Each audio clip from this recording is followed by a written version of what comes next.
Hi there Year 7, just going to run through a quick step-by-step guide to last lesson's exit ticket.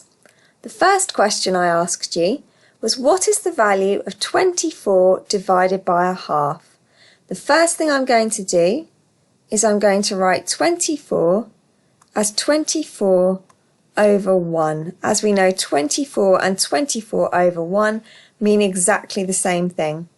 So I've now got 24 over 1 divided by a half. I'm now going to apply my keep, flip, change.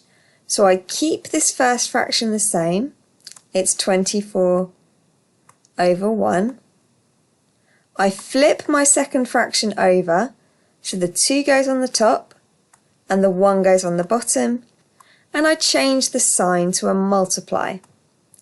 I then do 24 times 2, which gives me 48, and 1 times 1, which gives me 1 on the bottom.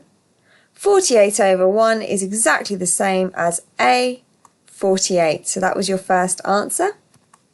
The second question I asked you was, how many times does 3/5 go into 15? Now the sum we're trying to do is, what is 15 divided by 3/5? Again, the first thing I always do when I see a whole number and I'm trying to do something to do with fractions is I'm going to write it as 15 over 1. I'm now going to apply my keep, flip, change. I keep my first fraction as it is. I flip my second one to 5 over 3. And I change my sign to a multiply. I've then got 15 multiplied by 3, which gives me 75. And 1 times 3 on the bottom, which gives me 3. Now I can divide top and bottom of this fraction by 3 to simplify it.